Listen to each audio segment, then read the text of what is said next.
Hello, hello, hello, testing, one, two, three, hello, testing, testing, testing, one, two, three, four. Should be working. I guess it's difficult to feel accomplished when you are not accomplishing something that matters to you. That's something that I wish I wrote, but I didn't. It was written by some other guy who thinks education is important as well.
When I was a kid, I had a pretty good idea as to what I wanted to be when I grew up.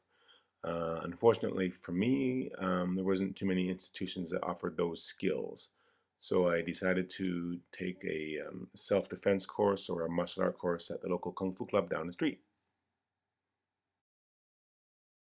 Now, the place I trained was actually quite nice. We were indoors on a flat ground, and we really never had to fight anybody, so that was kind of nice too. One of the common corrections our instructor would give us was that we needed to plant our stance, and we were told again and again and again how important it was for us to plant our stance. And I thought I was for the whole time I practiced. In '99, I was walking along a beach in Victoria, British Columbia, and there were these huge, huge trees laying on the side of the ocean there. And I decided to give it a whirl. I went and I did some wushu on that log. And for the first time after 15 years of practice, kind of learned the benefit of planting my stance. I guess that was the first time I kind of realized how important the environment that I was in made a difference in how I would practice. It was the first time where I saw how important that detail was to the desired result. When I was in the training gym on the flat ground, planting my stance or not planting my stance didn't make much of a difference to me. But when I was on that log, I realized how important it was to do the technique properly, because if I didn't, I would fall.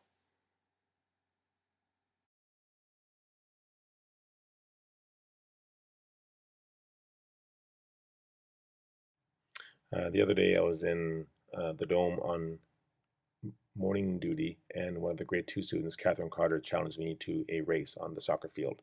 And she said we need to race to the white line. And what she didn't notice, though, was that right beside me there was another white line that I thought I would um, cross that one instead. And when the race began, she started to run towards the white line that she um, was thinking about, and I just hopped over my line. And she got about halfway before she realized that I wasn't running, and I declared myself to be the winner. And she didn't like that too much, and she came over and we had a little conversation.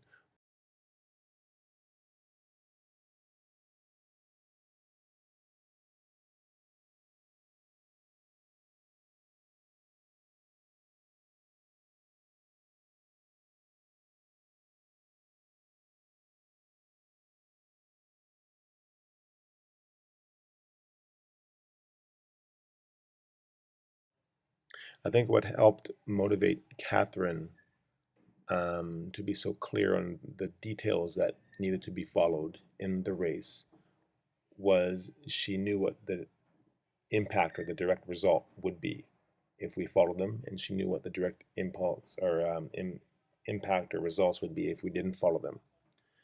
And with our prove it section, what we're trying to do is we're giving the kids a problem, and we're basically saying, and this is the impact your solution or possible solution will have.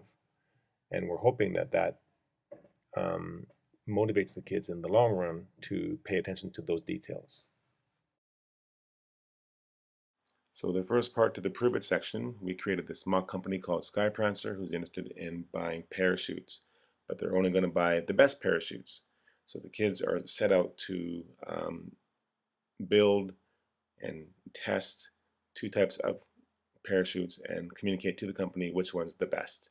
We've left this question purposely ambiguous by using the word best. Obviously, the word best can mean different things in different situations, and we're hoping that the kids will stumble upon that through their investigations.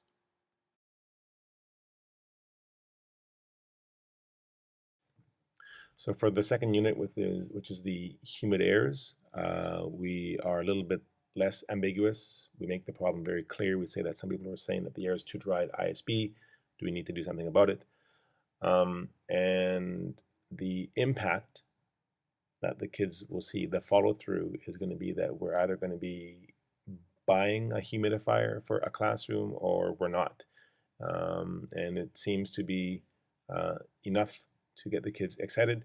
And everything in between that, in between the question and then the impact, the kids seem to be really excited about. And they are responsible for the experiment. They're also responsible for communicating their findings. And this gives them an opportunity to do all the things that we're hoping to bring in to our lessons and our experiences for our kids at school.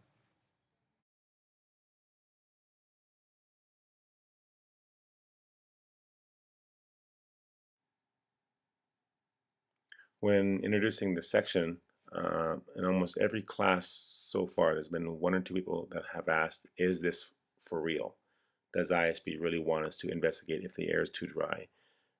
Will there be a humidifier purchased? And I'm quite happy to say yes. The room that is the driest will probably get a humidifier if the results suggest that we need one. And after the kids hear that, it seems to change. Their behavior seems to change. They seem to take it a little bit more seriously. And from my point of view, that's pretty exciting.